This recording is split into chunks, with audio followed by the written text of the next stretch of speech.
So welcome back guys, again एक नई video में आप सभी का स्वागत है। जैसे कि आप लोग देख रहे हो लगातार मार्केट गिर रहा है। चाहे आज का दिन जो है मंडे के दिन पे मार्केट पूरा क्रैश हुआ है, जो कि मैंने आपको कल बता दिया था वीडियो में। तो सबसे पहले आप लोग चैनल को सब्सक्राइब करो। चैनल को सब्सक्राइब नहीं करते हो आप लोग 85% लोग जो वीडियो को देख लेते हैं लेकिन चैनल को सब्सक्राइब नहीं करते, तो फटाफट से चैनल को सब्सक्राइब कर दो और वीडियो को लाइक करो। अब देखो, आज की जो बात होने वाली है वो कल के लिए बहुत ही ज़्यादा इंपॉर्टेंसी रखती है, तो फटाफट से आप लोग वीडियो को पूरी देखना और चैनल को सब्सक्राइब कर देना। चलो स्टार्ट कर देते हैं। ठीक है, जो कि आज के दिन हुआ, सेंसेक्स 80,238 पे बंद हुआ, 1048 पॉइंट गिरा है। निफ्टी 50 की बात करें तो 24,865 पे बंद हुआ, 312 पॉइंट गिरा है। निफ्टी बैंक की बात करें तो 59,839 पे बंद हुआ, 689 पॉइंट गिरा है। वहीं मिड कैप की बात करें तो 935 पॉइंट पे बंद हुआ है। मतलब इसको ब्लैक डे कह सकते हो, मंडे के दिन जो क्रैश आया है। अब आगे हम बात कर लेते हैं वहीं कुछ क्रूड ऑयल, जो कि कम्योडिटी ट्रेड में मैंने आपको बताया था कल के दिन कि गोल्ड, सिल्वर और नेचुरल गैस, इन सब का जो रेट होगा क्रूड ऑयल का, ये सब बढ़ेगा। और वो आप लोग देख सकते हो क्यों बढ़ा, क्योंकि जब भी वार होता है तो उसके बीच में क्या होता है,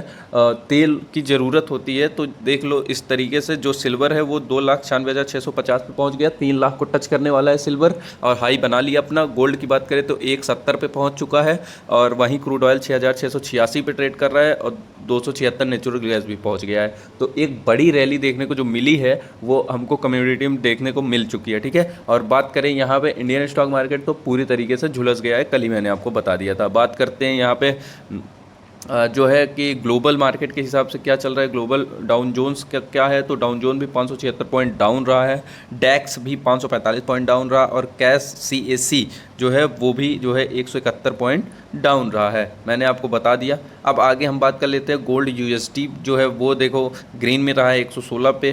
क्रूड USD जो रहा है वो 5 पॉइंट गेन रहा है। ब्रेंट क्रूड USD जो है वो 6 पॉइंट रहा है और गोल्ड MCX जो कि इंडियन का वो 7,095 आज के दिन भागा है। सिल्वर 14,114 भागा है।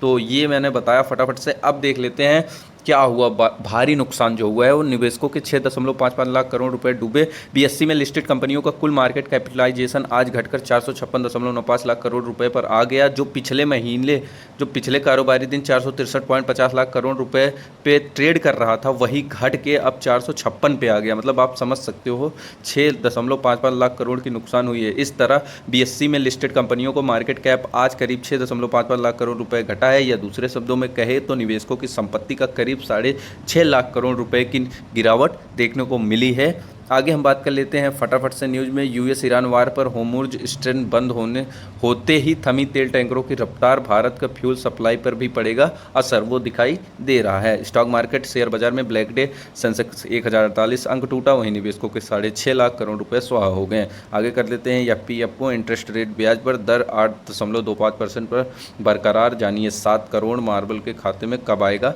पैसा। ठीक है, आगे ईरान इजराइल वार में इजराइल PM नेतन्याहू के ऑफिस और एयरफोर्स बेस पर अटैक, ईरान का बड़ा दावा।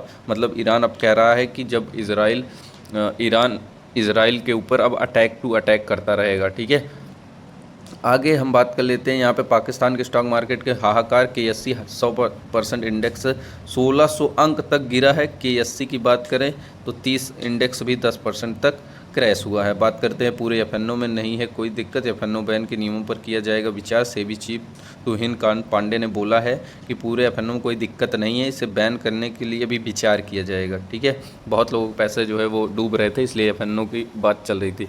आगे हम बात कर लेते हैं स्टॉक मार्केट क्रैश के बारे में। क्या हुआ था, रीज़न क्या था, वो तो आपको पता ही है। जो वॉर चल रहा है उस वजह से जो इन्वेस्टर हैं वो डर जाते हैं। देखो मेन चीज़ क्या होता है मार्केट में, डर का माहौल क्या होता है, अनुभव के हिसाब से। अभी मैं आप लोगों को आगे बताता हूँ क्या हुआ था जिसके वजह से ये सब हुआ, तो ध्यान से पूरी वीडियो देखना। तो भारतीय शेयर बाजार में सोमवार 2 मार्च को भारी गिरावट दिखी। अमेरिका और ईरान के बीच बढ़ते तनाव से वैश्विक निवेशक घबरा गए। ठीक है, अगर आप भी अपना पोर्टफोलियो देखकर परेशान हैं तो एक्सपर्ट कहते हैं कि घबराने की कोई ज़रूरत नहीं है।